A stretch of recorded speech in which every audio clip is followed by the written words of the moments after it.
This is for entertainment only.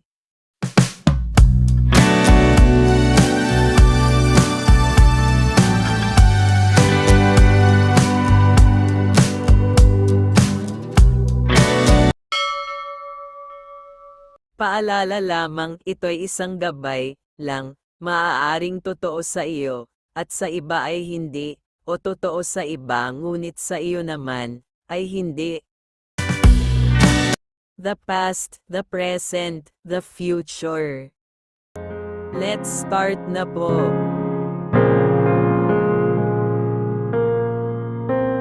Aries. Kailangan mo ng bagong pagkakaabalahan para makaiwas o mabaling ang iyong atensyon o emosyon sa iba na nagpapahirap sa iyo ngayon.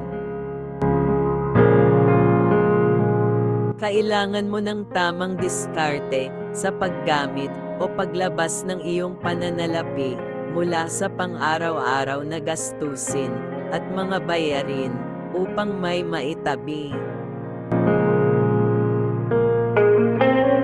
Maaring mayroon isa sa malapit sa iyo ang gagawa ng gulo o mahilig talaga ito sa gulo, kaya ito'y sakit din ng ulo mo.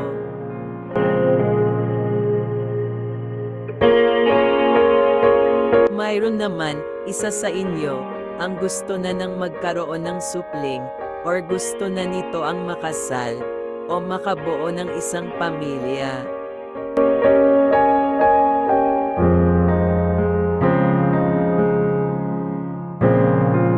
Taurus.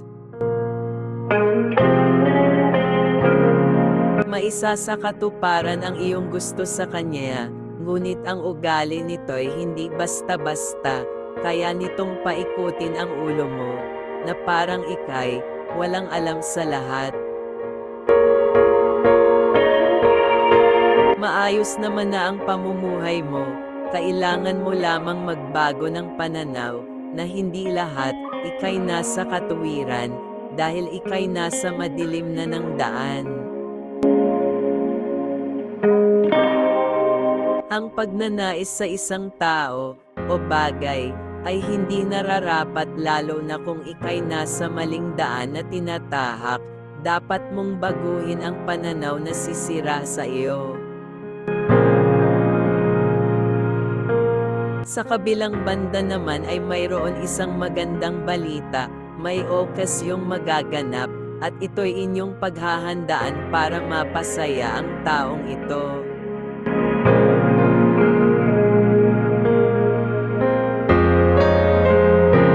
Gemini.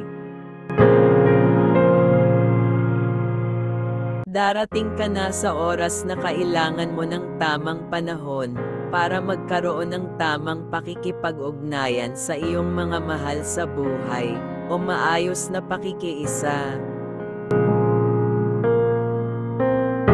Kailangan mo lamang ng panahon para mapakita sa kanila o maparamdam sa kanila na sa kabila ng lahat ay mahal mo sila, at kayo'y magkakaroon din sana ng pagkakaisa bilang isang pamilya.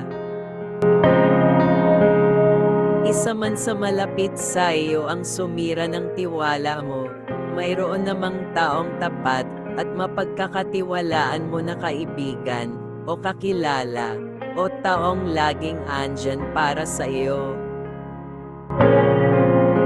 Magandang balita ito. Sweswertihin ka naman sa pamumuhay, maaaring magkakaroon o mayroon ka ng stable na trabaho o pinagkakakitaan.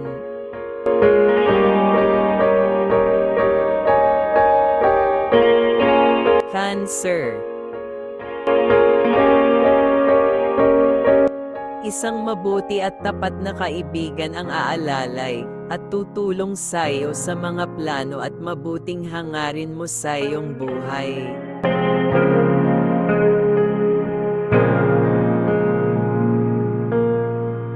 Dahil gusto mo ng isang pagbabago sa buhay mo, maaaring nagbabalak kang lumipat ng tirahan hanggang ngayon o mayroon ng naunang umalis sa bahay niyo.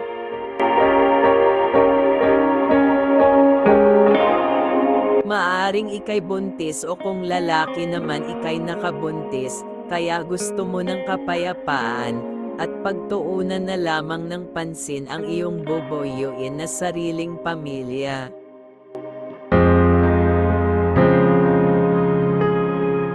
Subalit may masamang balitang parating, ito'y iyong paghandaan na, o ang iyong sariling emosyon ay iyong pag-iingatan na. Leo.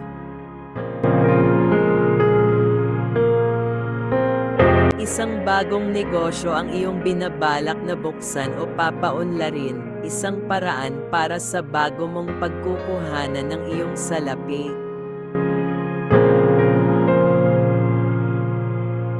Diskarte pa rin ang puhunan para mapalago ito at ito'y pagtutuunan mo muna ng pansin, para sa dagdag kita at pagkukuhanan nyo ng pang-araw-araw na gastusin.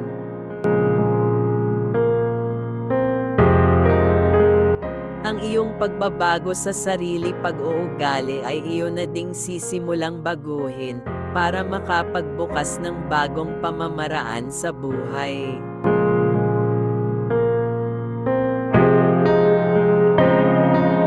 Ika'y magbibigay na ng sapat na atensyon at oras sa iyong pamilya, para ito'y tumibay muli at para din naman ito sa kaayusan ng lahat at ng iyong sarili.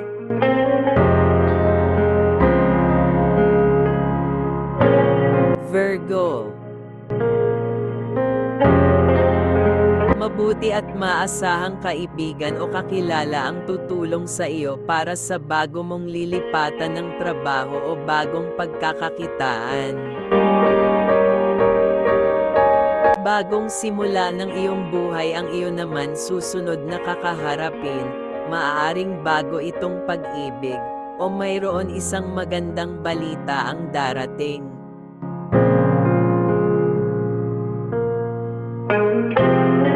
Isang magandang balita nga ang iyong matatanggap, isang pagtitipon-tipon ang iyong dadaluhan, isa itong okasyon, maaaring kasal o kasiyahan.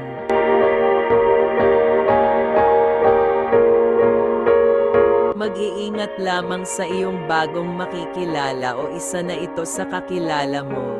Isa itong babaeng mahilig magkalat ng maling balita o storya na tungkol sa iyo.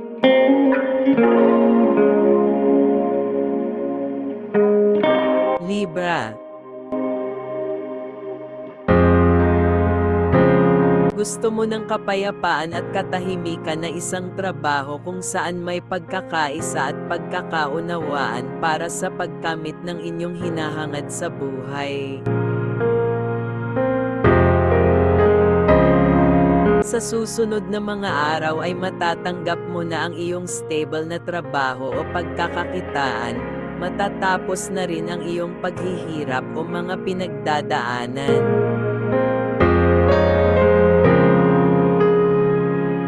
Mag-iingat lamang sa pagkakatiwalaan ng pera mo, dahil maaari kang ma-scam o maloko ng isang tao na gagamitin ang isang magaling na paraan para ikay malinlang. Magiging stable pa rin ang pamumuhay sa larangan ng salapi sa araw na ito, dahil kaya mong mag-budget at ang iyong utang ay unti-unting matatapos na.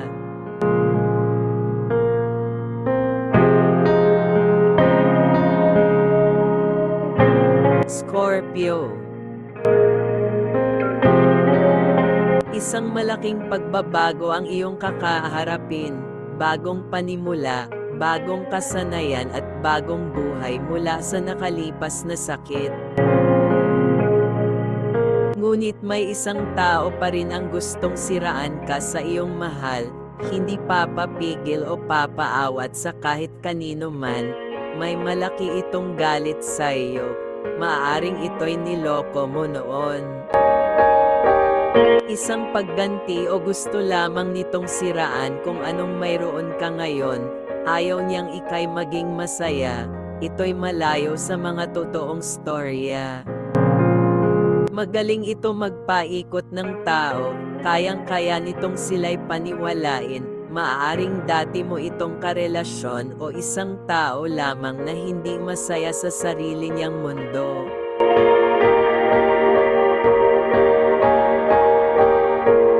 Sagittarius. Isang pagbabago sa takbo ng buhay o kapalaran mo.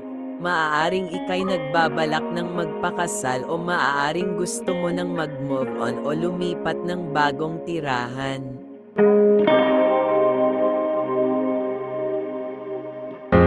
Sa isang sitwasyon na alam mo na ang kahihinatnan o patutunguhan ngunit ito'y binabaliwala mo lamang noon at ito'y hinahayaan mo na lamang din ngayon.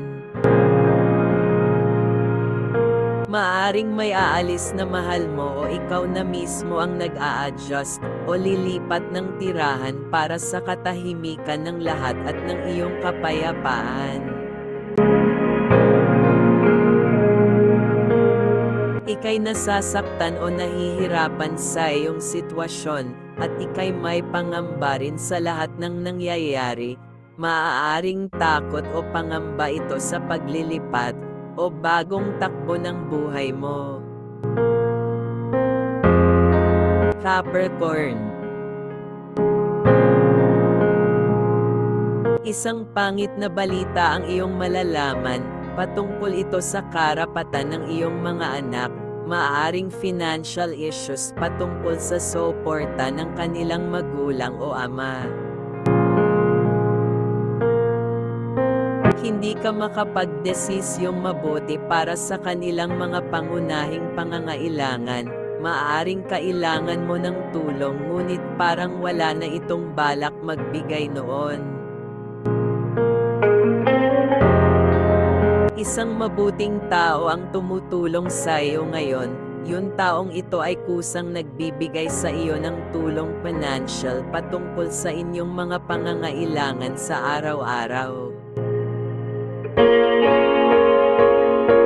Isang mahalagang mensahe ang ipapaabot sa iyo mula sa iyong mahal o nagmamahal sa iyo. Maaaring mayroon din sa iyong trabaho.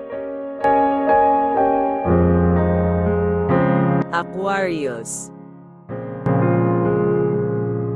Pagtataka sa lahat ng nangyayari o pagkabahala dahil hindi mo alam ang dapat mong gawin, maaaring ito'y maging ugat o pagmulan ng mas matinding yung hindi pagkakaunawaan.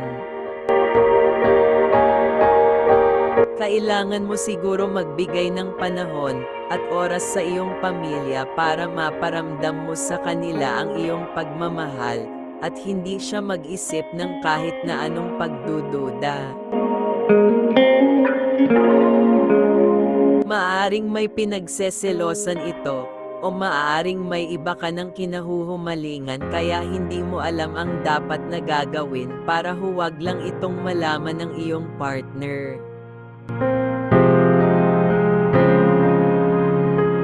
Matinding pagtatago o pag-aalala ang iyong madarama dahil baka ika'y iwan niya pag ito malaman niya, hindi ka na mapapatawad pa. Mag-iingat dahil baka ito ang pagmulan ng pagkasira ng iyong ulo, o ito ay pagmulan ng pagkakasakit mo dahil sa takot mong huwag kang iwan nito.